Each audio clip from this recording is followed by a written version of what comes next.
Hello बच्चों, नमस्कार। कैसे हो? उम्मीद करता हूँ सब ठीक होगे, मस्त होगे। और आप सबका बहुत बहुत स्वागत करता हूँ आपके अपने छोटे से यूट्यूब चैनल द बायो वाला में।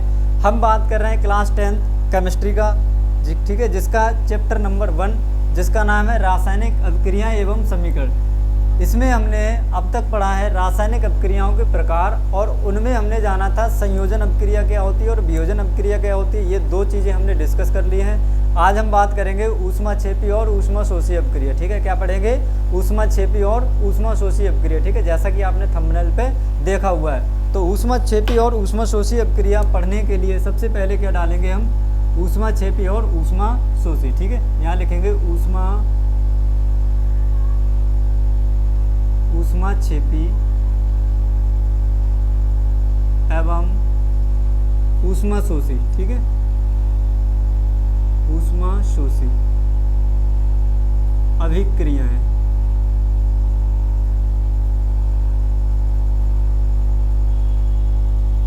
ऊष्माक्षेपी और ऊष्माशोषी अभिक्रियाएं। ठीक है, इन्हें कहते हैं ऊष्माक्षेपी। ऊष्माक्षेपी वे अभिक्रियाएं होती हैं जिनमें क्या होता है, अभिक्रिया में जब प्रोडक्ट बनता है, प्रोडक्ट के दौरान ऊष्मा निकलती है, यानी कि इन अभिक्रियाओं में क्या होगी, ऊष्मा निकलेगी। तो इनको हम क्या कहेंगे? एक्सो। ठीक है, क्या कहेंगे? एक्सोथर्मिक। क्या कहेंगे? एक्सोथर्मिक। ठीक है, एक्सोथर्मिक। एंड ये अभिक्रियाएं ऊष्माशोषी। किसी भी रासायनिक अभिक्रिया को कराने के लिए जब हमें बाहर से ऊष्मा देनी पड़ती है तो उन्हें हम क्या कहते हैं? ऊष्माशोषी। यानी कि अभिक्रिया को ऊष्मा हमें देनी पड़ेगी तो उन्हें हम क्या कहते हैं? एंडो। ठीक है, क्या कहते हैं? एंडोथर्मिक। ठीक है, क्या कहते हैं? Endothermic reactions.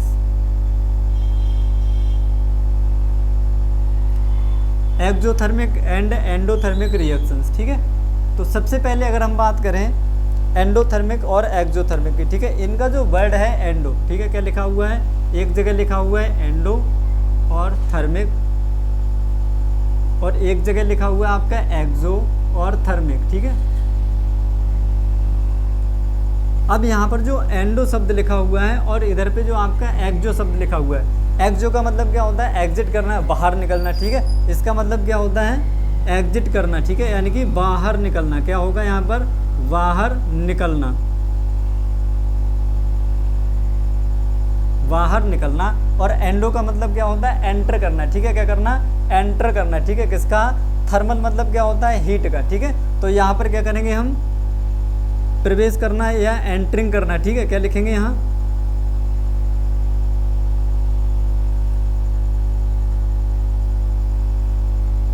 प्रवेश करना।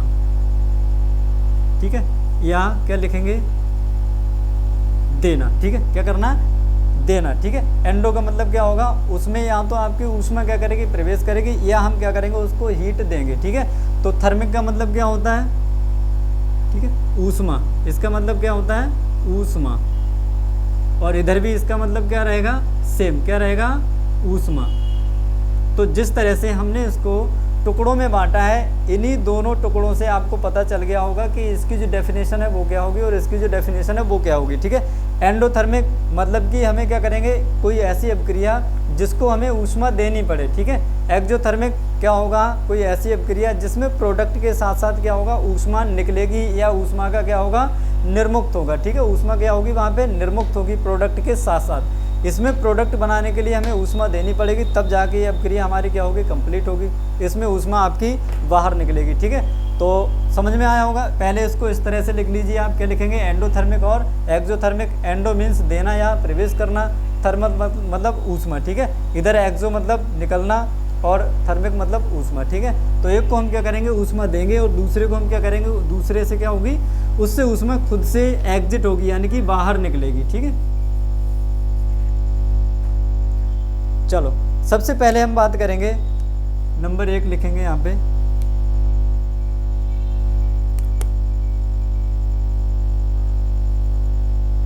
पहले इसमें थोड़ा सा लिख लेंगे। देखो, जो रासायनिक अभिक्रियाएं होती हैं उनमें ऊष्मा का परिवर्तन होता है। क्या होता है? रासायनिक अपक्रियाओं में सामान्यतः ऊष्मा का परिवर्तन होता है, तभी जाके कोई रासायनिक अपक्रिया हमारी कंप्लीट होती है।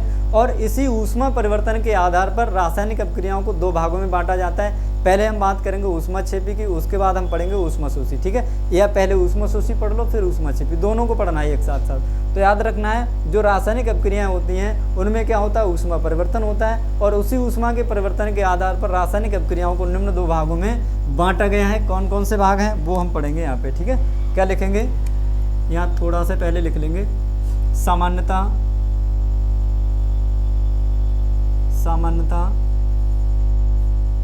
किसी भी रासायनिक अपक्रिया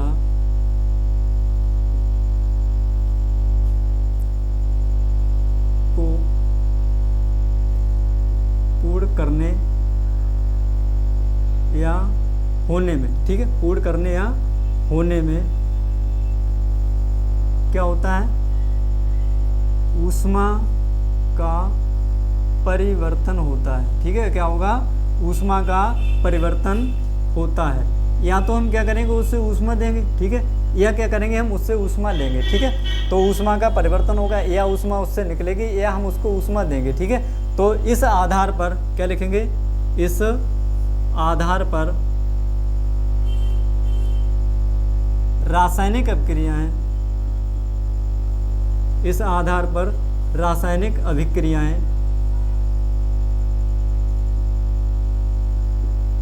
निम्न 2 प्रकार की होती है, ठीक है। निम्न 2 प्रकार की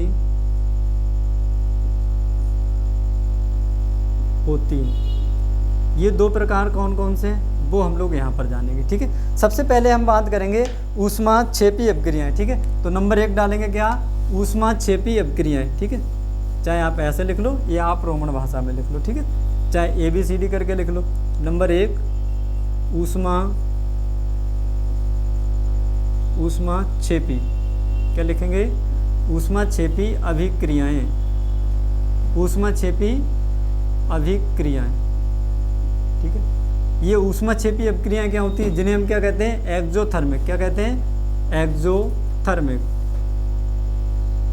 एक्सोथर्मिक रिएक्शंस, ठीक है।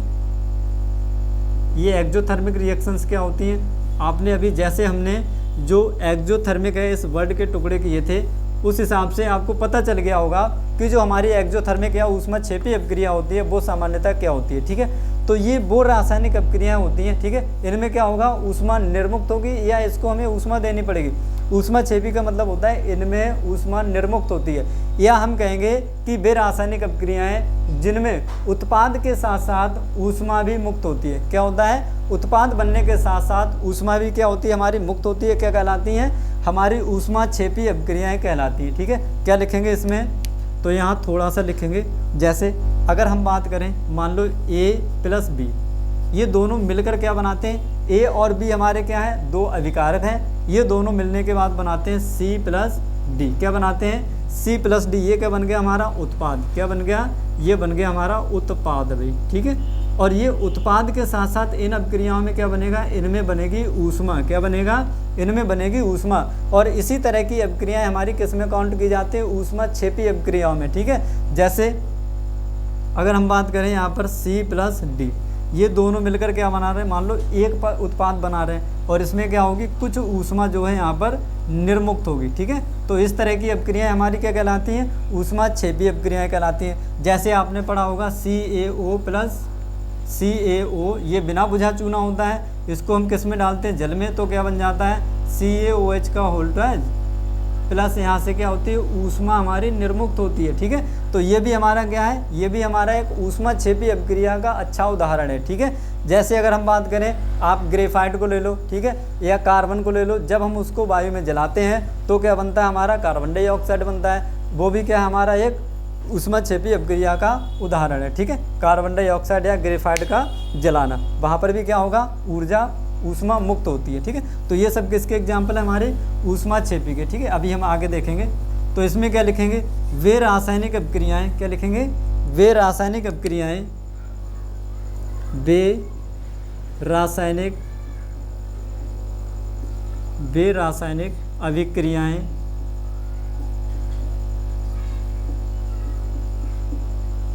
जिनमें उत्पाद बनने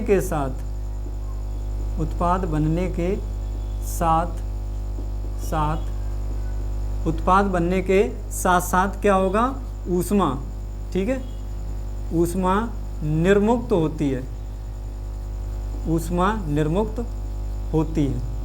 ठीक है, होती है या निकलती है, ठीक है, निकलती है। क्या कहलाती है हमारी, ऊष्मा क्षेपी, क्या लिखेंगे, ऊष्मा क्षेपी अभिक्रियाएं, ऊष्मा क्षेपी अभिक्रियाएं कहलाती हैं, ठीक है, ऊष्मा क्षेपी अभिक्रियाएं कहलाती हैं, ठीक है, समझ आया। क्या होता है, वे रासायनिक अभिक्रियाएं जिनमें उत्पाद बनने के साथ साथ, यानी कि उत्पाद बन रहा होगा और क्या हो रहा होगा, वहाँ पे आपको ऊष्मा देखने को मिल रही होगी, ठीक है, तो उत्पाद के साथ साथ क्या होता है, ऊष्मा निर्मुक्त होती है या ऊष्मा निकलती है। ऐसी अभिक्रियाओं को हम क्या कहते हैं, ऊष्मा क्षेपी अभिक्रियाएं कहते हैं, ठीक है, क्या कहते हैं, ऊष्मा क्षेपी अभिक्रियाएं कहते हैं। अब अगर हम बात करें इन अभिक्रियाओं में ऊष्मा और उत्पाद के बीच में हम क्या करते हैं, प्लस का चिन्ह लगाते हैं या धन का चिन्ह लगा देते हैं, ठीक है, क्या लिखेंगे यहाँ पे,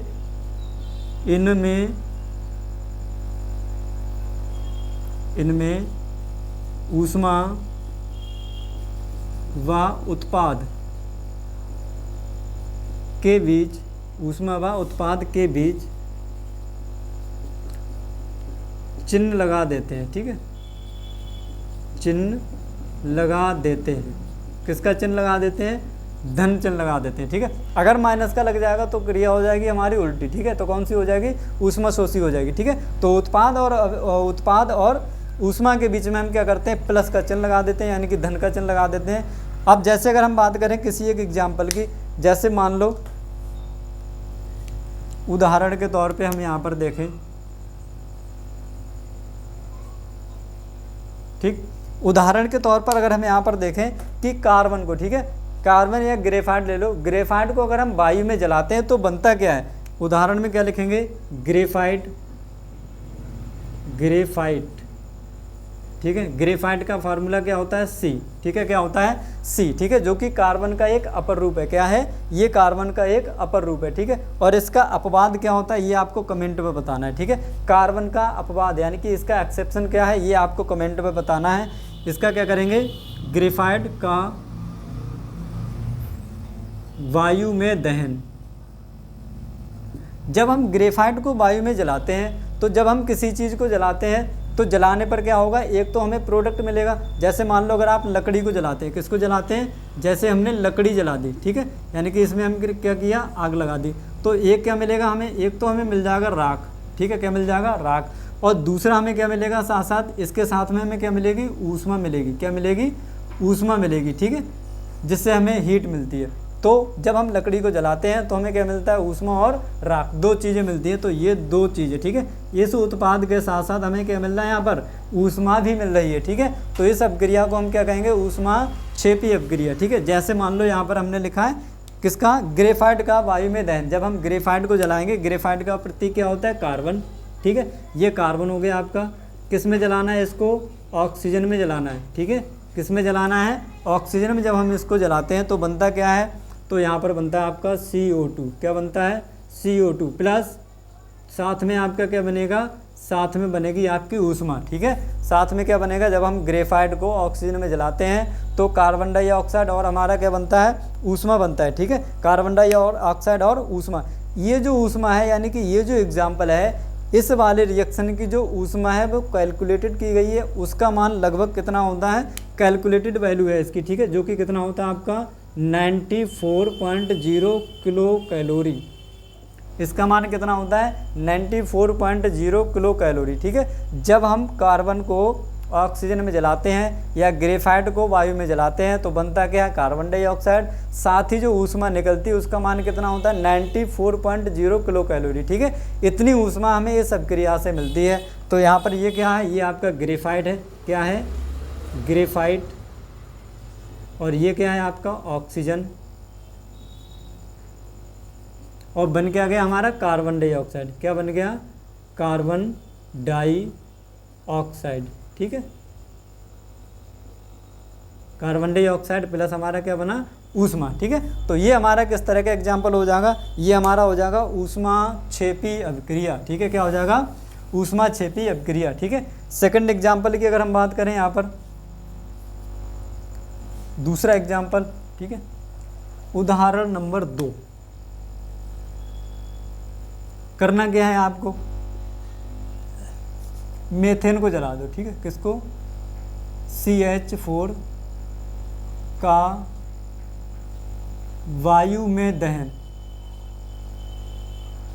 अब हम क्या करेंगे, CH4 को जला देंगे, ठीक है। जब हम CH4 को जलाते हैं तो बनता क्या है, CH4 क्या हो जाएगा, CH4 प्लस O2, ठीक है। तो बनता क्या है, यहाँ पर बनता है हमारा CO2 प्लस आपका H2O और प्लस क्या होगा आपका ही ऊष्मा, ठीक है, प्लस आपका क्या बनेगा, ऊष्मा, ठीक है। तो ये भी हमारा क्या है, ये भी हमारा एक ऊष्माक्षेपी अपक्रिया का एग्जाम्पल है, ठीक है, यानी कि एक्जोथर्मिक अपक्रिया का क्या है, ये एक एग्जाम्पल है। इसी तरह से अगर हम बात करें, जैसे मैग्नीशियम रिबन को आप वायु में जलाते हैं तो क्या बनता है, मैग्नीशियम ऑक्साइड बनता है। जहाँ पर हमें कैसे पता चलेगा कि हमने मैग्नीशियम रिबन को वायु में जलाया है, तो वहाँ पर क्या मिलता है आपको, एक सफ़ेद पाउडर मिलता है, ठीक है, जो ये बताता है कि मैग्नीशियम रिबन को आपने वायु में जलाया है, ठीक है। जब हम मैग्नीशियम रिबन को वायु में जलाते हैं तो बनता है हमारा मैग्नीशियम ऑक्साइड प्लस क्या बनता है आपका, ऊष्मा बनती है, ठीक है, क्या बनेगा, ऊष्मा बनेगी, ठीक है। तो मैग्नीशियम ऑक्साइड और ऊष्मा, ये क्या हो जाएगा हमारा थर्ड पॉइंट, ठीक है, मैग्नीशियम ऑक्साइड प्लस ऊष्मा, यानी कि मैग्नीशियम को क्या करना है आपको, वायु में जलाना है। तो हम क्या करेंगे यहाँ पर Mg प्लस O2 क्या बनता है, ये बनाता है हमारा MgO, क्या बनाता है, MgO, ठीक है। यहाँ पर 2 O हैं तो हम 2 से मल्टीप्लाई कर देंगे। अब Mg इधर 2 हो गया तो इधर भी 2 से मल्टीप्लाई करेंगे, प्लस यहाँ पर क्या बनता है, यहाँ पर भी हमारी क्या बनती है, ऊष्मा बनती है, ठीक है। और अगर हम थर्ड एग्जाम्पल की बात करें तो यहाँ पर जैसे आपने देखा था CaO, ये क्या है हमारा, बिना बुझा चूना, कैसा है, बिना बुझा चूना, ठीक। इसको हम क्या करते हैं, इसको हम डाल देते हैं पानी में, या इसमें हम डाल देते हैं पानी, ठीक है। तो बनता क्या है, तो ये चूना कैसा हो जाएगा हमारा, बुझ जाएगा। और इस बुझे हुए चूने का जो सूत्र होता है वो होता है COH का वोल्टेज, ठीक है, कैल्शियम हाइड्रोक्साइड, प्लस साथ ही क्या होगा, इसमें कुछ भी आपकी थोड़ी सी ऊष्मा यहाँ से रिलीज हो जाएगी। तो ये सभी एग्जाम्पल है आपके ऊष्माक्षेपी अपक्रियाओं के, यानी कि इन अपक्रियाओं में ऊष्मा क्या हो रही है आपकी, प्रोडक्ट के साथ साथ ऊष्मा भी आपकी बाहर निकल रही है, ठीक है। तो हम कहेंगे ये सभी किसके हमारे ऊष्माक्षेपी अपक्रियाओं के एग्जाम्पल हैं, ठीक है। तो ऊष्माक्षेपी अपक्रिया के बारे में बस हमें इतना ही पढ़ना है। वे अपक्रियाएं जिनमें उत्पाद के साथ साथ क्या होता है, ऊष्मा निर्मुक्त होती है, हमारी क्या कहलाती है, ऊष्माक्षेपी अपक्रियाएं कहलाती हैं, ठीक है। ये 2-3 एग्जाम्पल हैं, आप इनको नोट कर लेंगे। ये क्या है हमारा, बुझा चूना, क्या है, बुझा चूना, ठीक। ये मैग्नीशियम ऑक्साइड है, ये मैग्नीशियम है, ये क्या है, ऑक्सीजन, ये हमारा क्या है, मेथेन, क्या है, मेथेन, ठीक है। ये हमारा क्या है, ऑक्सीजन, ये क्या है, कार्बन डाइऑक्साइड, ठीक है। तो इनको क्या करेंगे, आप नोट कर लेंगे या स्क्रीनशॉट ले लीजिए फटाफट, ठीक है। चलो अब हम बात करेंगे दूसरा पॉइंट, ठीक है, जिसका नाम क्या है, ऊष्माशोषी। अब हम कुछ ऐसी अपक्रियाओं के बारे में पढ़ेंगे जिन्हें कंप्लीट कराने के लिए, ठीक है, जिन्हें कंप्लीट कराने के लिए हमें क्या करना पड़ेगा, ऊष्मा देनी पड़ेगी। क्या करना पड़ेगा, जिन्हें ऊष्मा देनी पड़ेगी। तो वो अपक्रियाएं आपकी किस में काउंट की जाएंगी, वो हमारी गिनी जाएंगी ऊष्माशोषी अपक्रियाओं में, ठीक है। किसमें, ऊष्माशोषी। वो क्या करेंगी, ऊष्मा का शोषण करेंगी। शोषण का मतलब क्या होता है, किसी चीज़ का भक्षण करना या उस चीज़ को निगल जाना, ठीक है। तो वे क्या करेंगे, ऊष्मा का शोषण करेंगे। किस तरह से उनमें ऊष्मा का शोषण होगा, ऐसी कौन सी अपक्रियाएं हैं जो हमारी ऊष्माशोषी अपक्रियाओं के अंतर्गत आती हैं, ठीक है। तो यहाँ पर हम लिखेंगे दूसरा पॉइंट, क्या लिखेंगे, ऊष्माशोषी, क्या लिखेंगे, ऊष्माशोषी अभिक्रियाएं, ठीक है, ऊष्माशोषी अभिक्रियाएं, इनको क्या कहते हैं, ऊष्माशोषी। मतलब ये ऊष्मा का शोषण करेंगे, ठीक है, ऊष्मा इनको चाहिए होगी। तो क्या होती है ये एंडो, ठीक है, क्या होंगी, एंडोथर्मिक रिएक्शंस, ऐसे लिख दिया करो, रिएक्शंस, ठीक है, एंडोथर्मिक रिएक्शंस। इनको ऊष्मा हमें क्या करना पड़ेगा, ऊष्मा देनी पड़ेगी, तब जाके ये अपक्रिया कैरी होती है, ठीक है, तब जाके ये अपक्रिया हमारी पूरी होती हैं। तो ऊष्मा देने के लिए इनमें क्या लिखेंगे, क्या लिखेंगे बताओ, वे अपक्रियाएं जिनको पूरा करने के लिए, ठीक है, क्या लिखेंगे, वे अभिक्रियाएं जिनको पूरा करने के लिए हमें ऊष्मा देनी पड़ती है, क्या कहलाती हैं, ऊष्मा शोषी अभिक्रियाएं कहलाती हैं। क्या कहलाती हैं, ऊष्मा शोषी अभिक्रियाएं कहलाती हैं। ठीक है, तो क्या लिखेंगे, वे रासायनिक अभिक्रियाएं, वे रासायनिक अभिक्रियाएं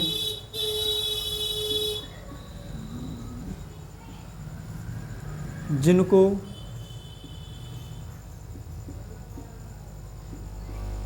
पूर्ण, ठीक है, या कंप्लीट करने के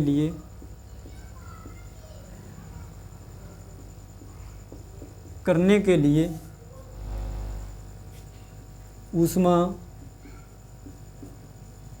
देनी होती है। ठीक है, ऊष्मा देनी होती है। ठीक है, क्या कहलाती है, हमारी ऊष्मा शोषी अभिक्रियाएं कहलाती हैं। ठीक है, वे अभिक्रियाएं जिनको पूर्ण करने के लिए हमें ऊष्मा देनी होती है, क्या कहलाती हैं, ऊष्मा शोषी। ठीक है, ऊष्मा शोषी अभिक्रियाएं, ऊष्मा शोषी अभिक्रियाएं कहलाती हैं। ठीक है, कहलाती हैं, ऊष्मा शोषी अभिक्रियाएं कहलाती हैं। या हम ये कहेंगे कि वे रासायनिक अभिक्रियाएं जो ऊष्मा का अवशोषण करती हैं, क्या करती हैं, जो ऊष्मा का अवशोषण करती हैं, मतलब ऊष्मा वायुमंडल से ले लें, ठीक है, या उनको हम हीट कर दें, ठीक है, तो वो क्या कहलाती है, हमारी ऊष्मा शोषी अभिक्रियाएं। ठीक है, जो ऊष्मा का अवशोषण करती है। ठीक है, या क्या लिख देंगे आप, या करके क्या लिख सकते हैं आप, वे अभिक्रियाएं, वे रासायनिक अभिक्रियाएं जो अभिक्रिया के दौरान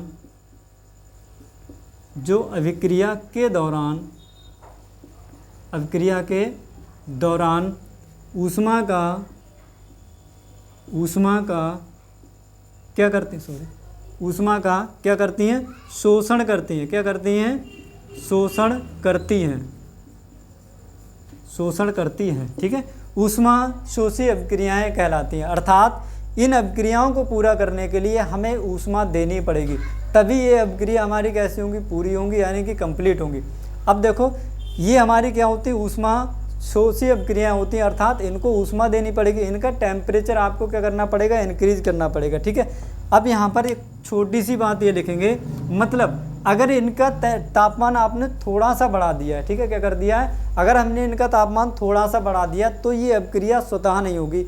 अगर हमने टेम्परेचर क्या कर दिया, थोड़ा और ज़्यादा बढ़ा दिया, यानी कि उच्च तापमान कर दिया, तो ये जो अभिक्रियाएं हैं वो अपने आप यानी कि स्वतः होती रहती है। ठीक है, तो क्या लिखेंगे यहाँ पर, ये अभिक्रियाएं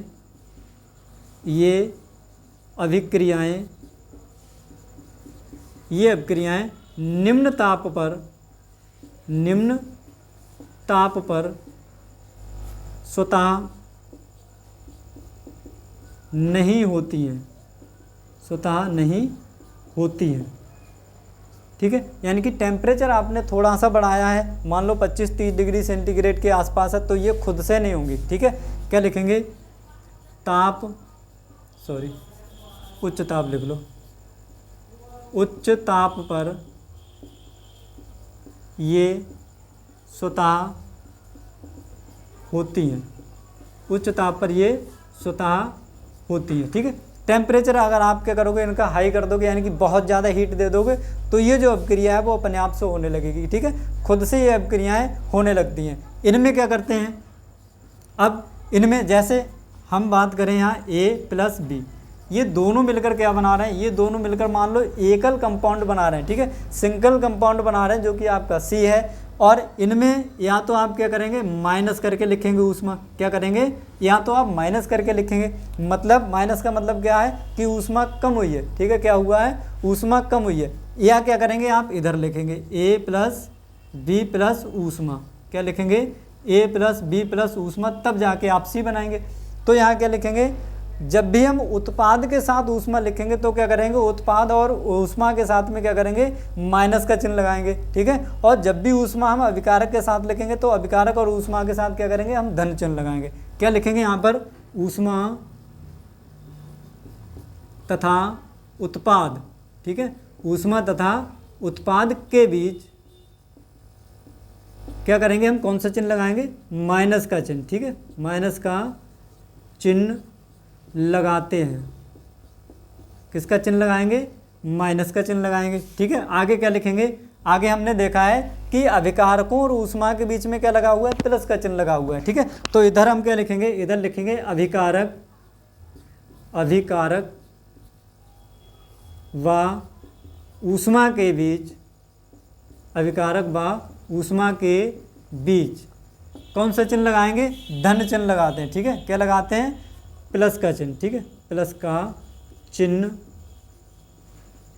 लगाते हैं, प्लस का चिन्ह लगाते हैं। ठीक है, तो ये तो थी जानकारी आपकी ऊष्मा शोषी अभिक्रिया के बारे में। ठीक है, किसके बारे में? ऊष्मा शोषी अभिक्रिया के बारे में। अब हम बात करेंगे इसके एग्जाम्पल की। ठीक है, इसके एग्जाम्पल की अगर हम बात करें, जैसे मान लो आपने क्या करा? नाइट्रोजन और ऑक्सीजन। ठीक है, क्या करा? नाइट्रोजन और ऑक्सीजन की अभिक्रिया जब हम कराते हैं तो वो कब होती है? जब नाइट्रोजन और ऑक्सीजन की अभिक्रिया कराते हैं तो हमें क्या करना पड़ता है? उनको हीट देनी पड़ती है। ठीक है, या उनको ऊष्मा देनी पड़ती है। ठीक है, तो हम क्या लिखेंगे?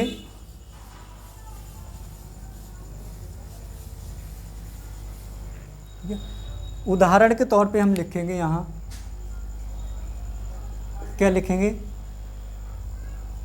क्या लिखेंगे? नाइट्रोजन और ऑक्सीजन, नाइट्रोजन और ऑक्सीजन के मिश्रण को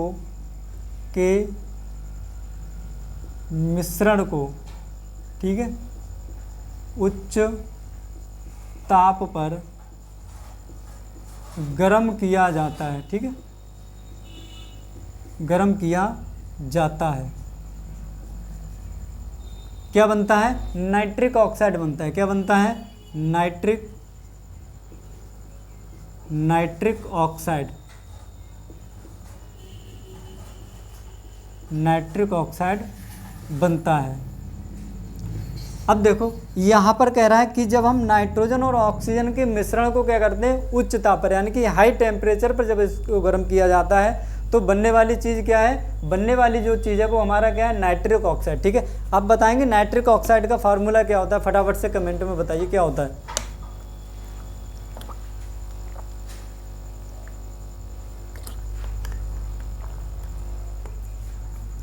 नाइट्रिक ऑक्साइड का फार्मूला क्या होता है? जैसे आपने पढ़ा होगा NO। क्या होता है? NO। तो हम क्या करेंगे? नाइट्रोजन और ऑक्सीजन। ठीक है, क्या है हमारे पास? ये है नाइट्रोजन प्लस दूसरा क्या है हमारे पास? ऑक्सीजन। ठीक है, जब हम इन दोनों को क्या करते हैं? हीट करते हैं, या इनका तापमान क्या करते हैं? इन दोनों के मिश्रण का तापमान, ये मिश्रण मान लो ये हमारा कंटेनर है, इसमें हमने N2 भर दिया है, प्लस हमने बाहर से क्या करा? O2। ठीक है, अब इसको क्या करेंगे? हम हीट करेंगे, गर्म करेंगे, मतलब ऊष्मा हम देंगे इसको, तो बनेगा क्या? बनने वाली चीज़ होगी यहाँ पर हमारा NO। क्या होगा? NO, और इसको हम कहते हैं नाइट्रिक ऑक्साइड। क्या कहते हैं? Nitric oxide. यहाँ पर 2 ऑक्सीजन है, यहाँ 1 है, तो आगे क्या कर देंगे? 2 से गुणा, 2 नाइट्रोजन इधर और 2 नाइट्रोजन इधर। ठीक है, यानी कि नाइट्रोजन की संख्या दोनों तरफ बराबर है और ऑक्सीजन की संख्या दोनों तरफ बराबर है। अगर मैं यहाँ प्लस करके हीट लिख दूँ तो क्या इस प्रकार की अभिक्रिया के लिए ये सही रहेगा? क्योंकि यहाँ पर क्या लिखा हुआ? ऊष्मा तथा उत्पाद के बीच माइनस का चिन्ह लगाते हैं, तो यहाँ पर क्या आएगा? हमारा ऊष्मा आएगा। क्या आएगा? ऊष्मा। अगर आप यहाँ लिखोगे ये उत्पाद है तो इनके बीच में क्या करेंगे? माइनस का चिन्ह लगाएंगे। ठीक है, तो क्या करेंगे? ऊष्मा शोषी अभिक्रियाओं में उत्पाद और ऊष्मा के बीच में हम क्या करते हैं? माइनस का चिन्ह लगाते हैं, या दूसरा कह रहा है अभिकारक व ऊष्मा के बीच प्लस का चिन्ह लगाते हैं। या तो आप क्या करेंगे? इस अभिक्रिया को कुछ इस तरह से लिख सकते हैं। ठीक है, यहाँ ये जो हमने अभिक्रिया लिखी है इसको या करके आप क्या कैसे लिख सकते हैं? या करके, जैसे अगर हम बात करें यहाँ पर हमारा क्या है? नाइट्रोजन है, प्लस हमारा क्या है? ऑक्सीजन है, और यहाँ पर इनके बीच में अभिकारक और ऊष्मा के बीच में हम क्या करते हैं? प्लस का चिन्ह लगाते हैं। यहाँ लिखेंगे हम ऊष्मा। क्या लिखेंगे? ऊष्मा। ठीक है, तो बनेगा क्या? तो बनेगा हमारा NO। ठीक है, या तो आप इसको ऐसे लिख दीजिए या आप इसको ऐसे लिख दीजिए। ठीक है, जब भी ऊष्मा आप उत्पादों की ओर रखेंगे तो क्या करेंगे? हम माइनस का चिन्ह लगाएंगे, और जब भी ऊष्मा को हम क्या करेंगे? अभिकारकों की ओर रखेंगे तो हम क्या करेंगे? प्लस का चिन्ह लगाएंगे। ठीक है, यानी कि धन का चिन्ह लगाएंगे। तो ये एग्जाम्पल है हमारा किसका? ऊष्मा शोषी अभिक्रिया का। ठीक है, किसका है? ऊष्मा शोषी अभिक्रिया का है। ठीक है, और अगर हम बात करें इसके बाद, जब कार्बन को, ठीक है, कार्बन और सल्फर को, इन दोनों के मिश्रण को जब हम उच्च ताप पर गर्म करते हैं तो क्या होता है? तो हमारे पास क्या बनता है, बनने वाली जो चीज़ है वो हमारा क्या बनता है, कार्बन सल्फाइड। ठीक है, दूसरा एग्जाम्पल यहाँ पर लिखेंगे क्या, कार्बन और सल्फर, सल्फर मतलब एस। ठीक है, कार्बन और सल्फर। ठीक है, कार्बन और सल्फर, ठीक है, के बीच अभिक्रिया, इन दोनों के बीच में जब अभिक्रिया कराई जाती है तो बनता क्या है, तो बनता है हमारा कार्बन सल्फाइड। क्या बनता है, कार्बन सल्फाइड। ये रहा हमारा कार्बन प्लस ये क्या है हमारे पास एस। ठीक है, क्या है, कार्बन और एस। ठीक है, तो कार्बन और एस ये मिलकर क्या बनाते हैं, ये बनाते हैं सी और एस। अब यहाँ पर जो एस है वो कितना, एक बार रहेगा या दो बार रहेगा, बताओ। आपने पढ़ा था कि जो हमारा सल्फर है क्या होता है, सल्फर होता है, इसकी वैलेंसी कितनी होती है, 2, यानी कि एक सल्फर 2 बंद बनाता है। कितने बनाता है, 2। ठीक है, ये क्या है, इसकी वैलेंसी। इसी तरह से कार्बन की वैलेंसी कितनी होती है भाई, 4 होती है। कितनी होती है, 4 होती है। ठीक है, अगर हम इसको क्या कर दें, डिवाइड कर दें, ठीक है, इससे 2 एकम 2 और 2 दूनी 4। अब क्या करेंगे, मतलब कार्बन की वैलेंसी कितनी आ गई अब 2, और सल्फर की वैलेंसी कितनी आ गई अब 1। हम क्या करते हैं, इनका मल्टीप्लाई कर देते हैं ऐसे। ठीक है, मतलब कार्बन हमें कितना चाहिए होगा, 1, ऐसे 1 कार्बन, और सल्फर हमें कितने चाहिए होंगे, 2। तो 1 कार्बन पे 2 सल्फर, तो अब क्या हो जाएगी, ये बैलेंस हो जाएगी। इधर भी 2 सल्फर कर लो। ठीक है, हो गए 2 सल्फर। ये क्या बन गया हमारा, कार्बन डाई सल्फाइड। क्या बना है, कार्बन, इसका नाम लिख लेंगे क्या, carbon disulphide, carbon disulphide. ठीक है, ये क्या है हमारा कार्बन, और ये हमारा क्या है, सल्फर। ठीक है, कार्बन और सल्फर। इस अभिक्रिया की अगर हम बात करें तो इस अभिक्रिया में जो ऊष्मा आपकी निकलती है, ठीक है, इस अभिक्रिया में जो ऊष्मा निकलती है वो एक कैलकुलेटेड वैल्यू है। यहाँ पर ऊष्मा लिख दिया है क्योंकि इसकी कैलकुलेटेड मान हमें पता नहीं है, तो कुछ ना कुछ ऊष्मा इसमें निकलेगी। लेकिन यहाँ पर अगर हम बात करें तो इसका जो मान होता है वो इतना होता है। ठीक है, इतना कैलोरी, इतना कैलोरी। तो इसमें जो ऊष्मा निकलती है वो कितनी होती है, 20,000 कैलोरी के आसपास इसमें ऊष्मा निकलती है। ठीक है, तो ये एग्जाम्पल हमारे किसके हैं, ये एग्जाम्पल है आपके ऊष्मा शोषी अभिक्रियाओं के। ठीक है, तो आज हमने जाना था ऊष्मा क्षेपी और ऊष्मा शोषी अभिक्रियाएं क्या होती हैं, उनके कुछ एग्जाम्पल थे। ठीक है, जब भी पहले वाले चैप्टर से क्वेश्चन बनता है लॉन्ग वाला, तो उसमें केवल रासायनिक अभिक्रियाओं के प्रकार क्या हैं और रासायनिक अभिक्रिया क्या है, उन प्रकारों में से आपको 2 या 3 प्रकार दे देगा। कहेगा बताओ ऊष्मा क्षेपी और ऊष्मा शोषी अभिक्रिया क्या है, इनके बारे में लिखिए। संयोजन और वियोजन अभिक्रिया क्या है, इनके बारे में लिखिए। ठीक है, उसके बाद ऑक्सीकरण और अपचयन अभिक्रिया क्या है, इनके बारे में लिखिए। तो ये हमने कल उस दिन पढ़े थे, इससे पहले वाले वीडियो में पढ़े थे। 5 प्रकार की अभिक्रिया होती हैं, उनमें हमने पहला क्या नाम है, संयोजन और वियोजन, 2 प्रकार की अभिक्रियाओं को पढ़ लिया है, और एक हमने इसमें पढ़ लिया। ठीक है, ऊष्मा क्षेपी और ऊष्मा शोषी अभिक्रियाएं। इसके बाद हम बात करेंगे ऑक्सीकरण और अपचयन। ठीक है, क्या पढ़ना है, ऑक्सीडेशन और रिडक्शन। ठीक है, और इस तरह की अभिक्रियाओं को आपको ऑब्जेक्टिव में भी पूछ लिया जाता है, ऊपर दे रखा होगा। ठीक है, और नीचे कहेगा कि बताओ इनमें से कौन सा उदाहरण आपका ऊष्मा क्षेपी या ऊष्मा शोषी अभिक्रिया का है। ठीक है, तो ऑप्शन आपको दे रखे होंगे, किसी में क्या होगा, ऊष्मा में प्लस का लगा होगा तो किसी में माइनस का लगा होगा। ठीक है, इसको आपको पहचानना है कि कब हम क्या करते हैं, प्लस का लगाते हैं, और कब हम क्या करते हैं, माइनस का लगाते हैं। ठीक है, तो ये आपको क्या करना है, अच्छे से देख लेना है। तो मिलते हैं अगले वीडियो में ऑक्सीकरण और अपचयन के साथ में। तब तक के लिए थैंक यू, धन्यवाद। और अगर वीडियो को अच्छा लगा हो तो क्या करेंगे, वीडियो को लाइक कर देंगे, और अगर अब तक आपने चैनल को सब्सक्राइब नहीं किया तो सबसे पहले चैनल को सब्सक्राइब कर देंगे, और बेल आइकन को ऑल नोटिफिकेशन पे प्रेस कर लेंगे। जब तक ऑल नोटिफिकेशन पे प्रेस नहीं करेंगे तब तक आपके पास हमारा प्रत्येक वीडियो नहीं पहुंच पाएगा। बेल आइकन ऑल नोटिफिकेशन पर प्रेस कर लेंगे तो प्रत्येक वीडियो यहाँ से जब भी अपलोड किया जाएगा उसका नोटिफिकेशन सबसे पहले आप तक पहुँच जाएगा। ठीक है, चलिए थैंक यू, धन्यवाद।